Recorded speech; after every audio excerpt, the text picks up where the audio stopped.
여러분 안녕하십니까. 4월 6일 새벽이 됐습니다. 준식입니다. 22대 총선 사전투표 첫날인 어제 전국 평균 15.61%의 투표율을 기록했습니다. 사전투표가 적용된 역대 총선 중에 최고 투표율입니다. 첫날만 보면 그렇습니다. 5일 중앙선거관리위원회에 따르면 어제 오전 6시부터 전국 3,565개 투표소에서 진행된 사전투표에서 전체 유권자 4,428만 11명, 이 숫자는 좀 외워둬야 될 것 같습니다. 4,428만 11명 가운데 691만 510명이 투표를 마쳤습니다. 지난 21대 총선 사전투표 첫날 투표율 12.14%와 비교를 했을 때 3.47%포인트가 더 높은 수치입니다. 사전투표가 시행된 이후 총선 기준으로는 역대 최고치이기도 합니다. 다만 역대 전국 단위 선거 중에서 사전투표율이 가장 높았던 것은 지난번 대선 때죠. 2022년 20대 대선 첫날 17.57%보다는 1.96%포인트가 낮습니다. 지역별로는 전남이 23.67%로 가장 높았고 그 뒤를 전북이 21.36%, 그리고 광주가 19.96%. 그러니까 호남 지역이 다른 지역에 비해서 월등히 투표율이 높습니다. 그리고 강원은 17.69%. 가장 낮은 곳은 대구로 12.26%였습니다. 이걸 어떻게 봐야 할까요? 호남은 투표율이 굉장히 높고, 그리고 TK는 투표율이 낮다. 어떻게 봐야 할까요? 서울은 15.83%를 기록을 했는데 인천은 14.50%, 그리고 경기도는 14.03%로서 수도권은 전국 평균보다 낮은 투표율이었습니다. 자, 마지막 여론조사를 보면 충격적인 의외의 결과들이 많이 나왔습니다. 그 중에 몇 개만 제가 살펴보겠습니다. 먼저 보수의 안방이라고 할 수 있는 분당갑, 이광재가 49%, 안철수 43%. 여러분들 생각하고는 거꾸로죠. 그리고 그 앞에 했던 똑같은 한국갤럽에서 했던 여론조사와는 정반대로 나왔습니다.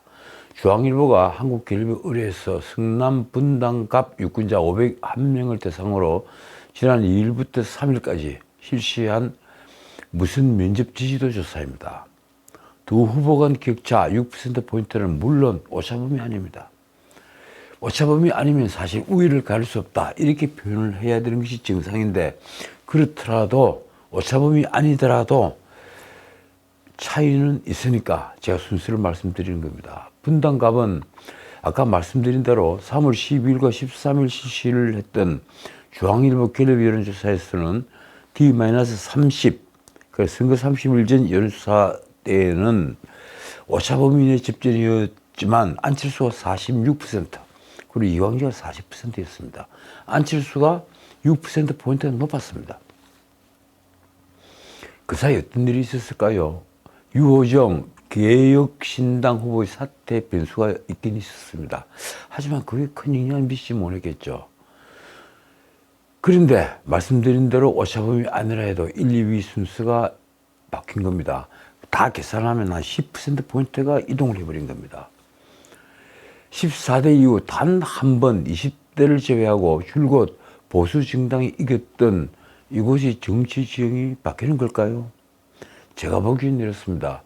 민주당과 국민의당에서 두 차례 대표까지 지낸 안철수에게 보수의 정체성을 찾는다는 것은 대중에게는 아주 낯선 일입니다. 안철수는 안철수지 보수와 연관지어서 생각하지 않습니다. 따라서 안철수 이광재의 대결은 보수 대 진보 혹은 좌우의 대결이라기보다 인물 대 인물 경쟁으로 바뀐 것입니다. 거기에서 안철수가 밀렸다, 이렇게 보는 것이 아마 옳은 판단으로 보입니다. 자, 이것이 비례정당 지지도를 볼까요? 국민의힘이 30%, 그리고 조국혁신당이 26%, 민주연합이 19%입니다. 자, 화승을 또 하나 보겠습니다. 이 이준석 외에도 아들에게 35평 땅을 물려준, 그러니까 성수동에 35평 땅을 물려준 공영훈으로 인해 지금 유명한 지역구가 됐습니다. 공영훈은 약간 내려왔죠. 과거 다른 여론조사에 비해서요. 43%. 그리고 국민의힘 한정민 후보가 17%. 또 약간 내려왔습니다. 그리고 개혁신당 이준석은 31%.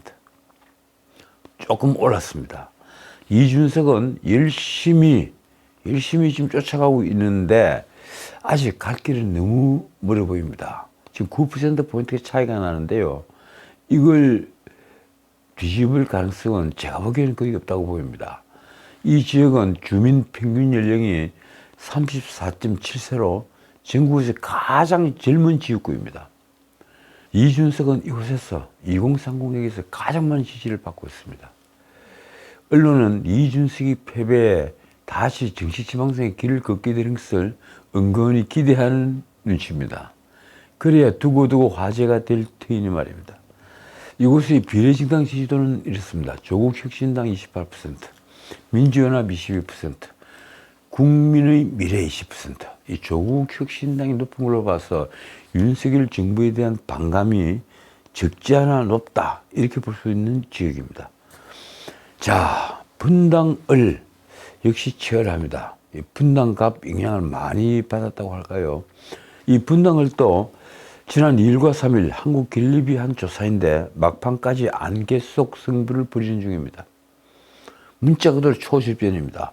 3선에 도전하는 민주당 김병욱, 원래 기업가 출신이죠. 김병욱은 46%. 그리고 대통령실 홍보수석을 지낸 국민의힘 김은혜는 42%. 두 후보는 4%포인트 차이로 접근전을 벌이는 중입니다.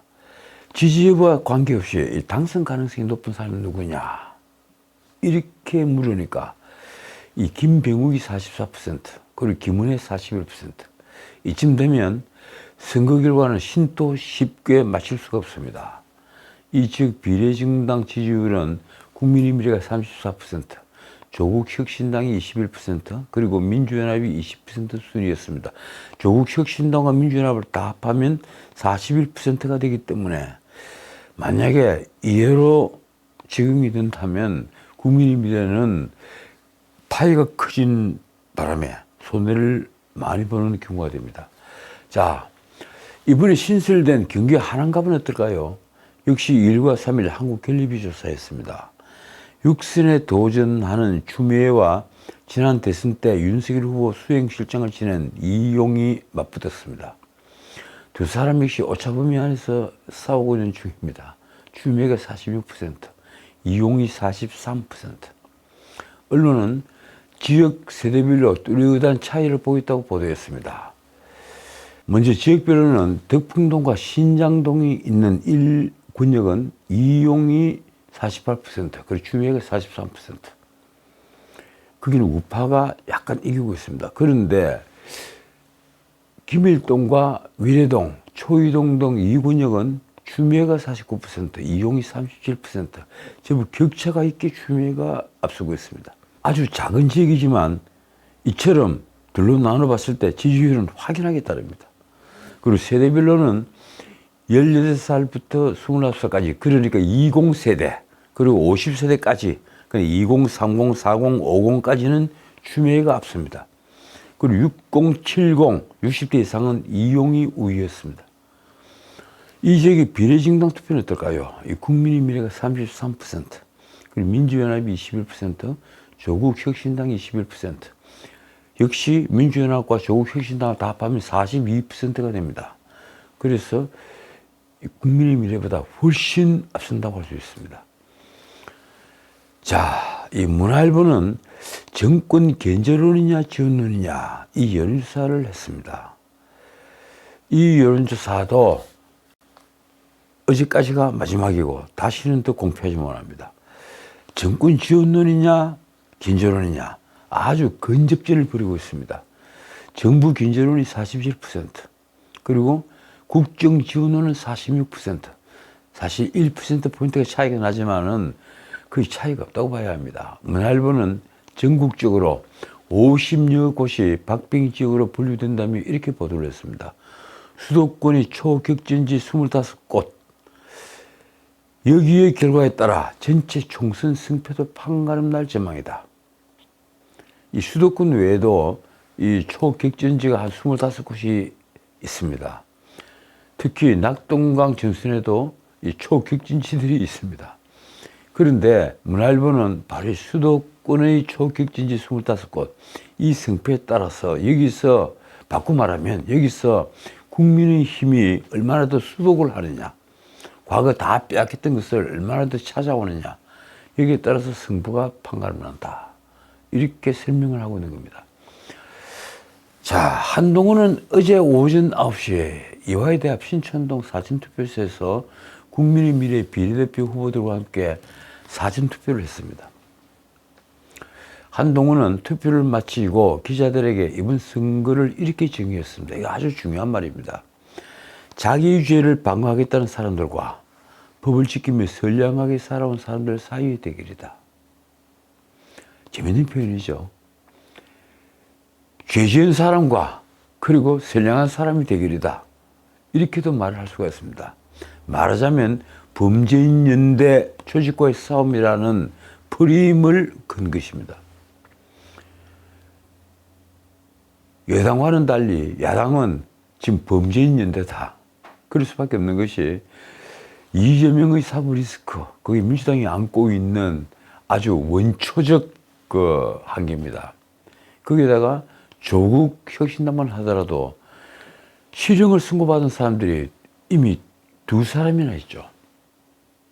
이러니까 한동훈 위원장의 말이 크게 틀렸다고 볼 수도 없는 겁니다. 범죄인 연대다. 그런 조직과의 싸움이다. 바꿔 말하면 줄을 잘 서서 원래 질서를 지키는 사람들과 그리고 새치기를 하는 사람들의 싸움이다. 이렇게도 볼 수가 있습니다. 저는 그렇게 표현합니다. 국민의힘은 줄을 잘 서는, 질서를 잘 지키는 사람을 비교할 수가 있습니다. 그렇다면 민주당 무엇일까요? 지금까지 나온 수많은 일들을 한번 살펴보십시오. 자신의 부하 권력을 이용해서 자식들에게 부하 권력을 물려주는 사람들. 예컨대 성수동의 35평 땅을 자식들에게, 군에 가 있는 자식들에게 물려주는데 그 정리세까지도 정리를 합니다. 거기에 대한 세금까지 또 내야만 합니다. 그것도 내부 정보를 이용해서 그 땅을 샀는데 산지 얼마 되지 않아 땅값은 3배로 뛰어오릅니다. 자, 아파트를 사는데 딸의 이름으로 저쪽 시골에 가서 새마을 금고에 가서 돈을 11억을 대출을 받습니다. 그것도 허위 계약서입니까? 허위 매출표입니까? 이런 것을 제시를 해서 돈을 대출을 받습니다. 일종의 사기 대출입니다. 이걸 어떻게 봐야만 합니까? 이런 사람들이 집단과 줄을 잘 서는 사람의 집단, 그런 싸움이다. 저는 그렇게 보고 있습니다. 한동훈은 수원정예 김준혁의 이대생 미군 성상납 발언을 겨냥해서 사전투표 장소로 이대 앞을 골랐다고 합니다. 반면에 이재명은 이날 오전 9시 30분쯤 대전에서 이 카이스트 학생들과 함께 한 표를 행사했습니다. 글쎄요, 이 카이스트 학생들이라면 이 나라의 미래를 짊어지고 갈 수재들인데 왜 그 길을 찾아갔을까요? 그는 사전투표를 마치고 기자들과 만나 R&D 예산 지원 삭감 때문에 이 교육 현장에서 우리 학생들이 겪는 어려움이 큰 것 같다고 말했습니다. 그러니까 R&D 예산, 이 문제를 부각시키기 위해서 카이스트까지 가서 사전투표를 한 겁니다. 자, 어쨌든 우세 지역으로 이 국민의힘은 82개, 그리고 민주당은 110개 지역구를 꼽고 있습니다. 제가 사실 어제 아침에 신문을 몇 개를 펼쳐놓고 그런 메모를 해가면서 쭉 챙겨봤습니다. 거의 한 2시간 동안 그 작업을 했는데요. 헤아리니까 아무리 보수적으로 헤아리면 아주 낮지만 좀 낙관적으로 헤아리면 그래도 90개를 넘어가지를 못합니다. 그만큼 이번 선거 보수 정당이 위험해졌습니다. 어디가 원인일까요? 제가 늘 얘기를 하지만 어려운 민생, 그러니까 고물가, 줄어든 소득. 물가가 올라가니까 소득은 줄죠. 그리고 일자리는 아직도 만들어지지 않고 있다. 뭐 이런 문제들, 이 민생의 문제가 가장 큰 원인일 겁니다. 그리고 대통령이 왜 우리의 말을 들어주지 않느냐는 것. 대통령은 자신의 말은 하는데 우리의 말은 들어주지 않는다. 귀를 닫고 있다. 그게 오만함으로 비치고 있습니다. 이 불통 때문에 지금 민심이 대통령실을 떠나고 있다. 그러나 저는 반전을 기대합니다. 보수는 대결집할 것이다. 미래 세대를 위해서 보수는 결집한다. 다 뭉칠 것이다. 마지막 날 투표하러 다 나올 것이다. 그걸 저는 믿고 있습니다. 어떻든 지금 국민의힘은 82개, 그리고 민주당은 무려 110개 지역구를 꼽고 있습니다. 민주당은 지금 표정관리에 여념이 없습니다.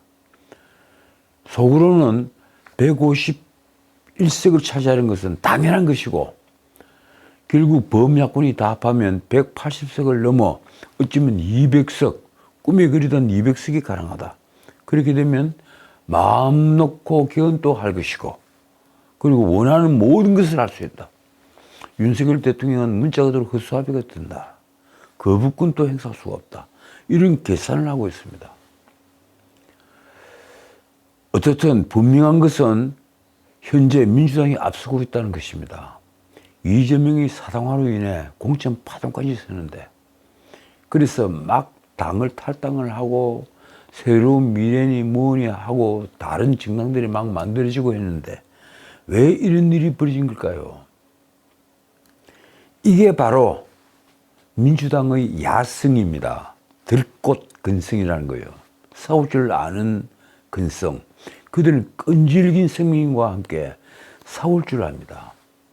이재명 사당화에도 불구하고 비명 친문 등 탈당을 한 10여 명을 제외하고는 모두 단일 대오를 형성했습니다.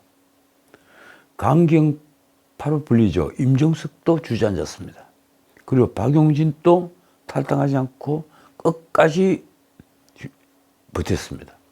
그래서 다 함께 무대에 올라 이재명과 함께 뛰는 모습을 보여주고 있습니다. 게다가 총선 뒤가 너무 두려운 전직 대통령 문재인까지 지금 선거전에 나섰습니다. 부끄러운 줄 모르고 말입니다. 그러면서 자신이 정부를 타대야 할 것인데도 현 정부가 무지하고 무도하다, 무능하다, 이 산무정권이다, 이런 식으로 비꼬고 있습니다. 반면 국민의힘은 그동안 너무 휘휘낙낙했습니다. 일당을 찾아오는 것은 아주 쉽게 보였습니다. 특히 2월 달에 상승세를 구가할 때 모두 다 웃고 다녔습니다. 이제 끝났다. 이기는 것은 확연하다. 다만 한 가지, 151석 획득은 조금 고민된다, 걱정된다, 이렇게 말했습니다. 그리고 원스피커 정치 초년생인 한동훈에게 너무 의존했습니다. 지금도 그렇습니다. 한동훈 보고 여기도 와달라, 저기도 와달라. 한동훈이 가면 보통 국회의원들 3명이 모여야 됩니다. 그건 누가 보더라도 대선 전초전입니다. 국회의원 선거가 아닙니다. 미래에 대한 어떤 의견 제시도 없습니다. 왜 당신들이 나와서 투표를 해야 되고, 왜 당신들이 투표하지 않으면 이 나라가 절단이 난다. 그 얘기를 하지를 않습니다. 하긴 요즘 와서 조금 하는 것 같더군요. 한동훈이 일정에 따라 지금 군중이 몰려들었고, 한동훈은 셀카를 찍으며 대선 전초전을 치르는 것처럼 보였습니다. 그게 한계가 된다는 것을 한동훈은 몰랐을까요? 저는 일찍이 한동훈이 비대위원장으로 온다고 했을 때 이 방송에서도 반대 의견을 말씀드렸습니다.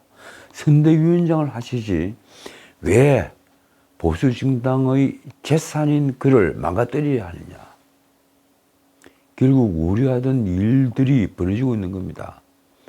어쨌든 3월이 되자 총선은 윤석열 정부 중간평가로 급격하게 모습을 바꿨습니다.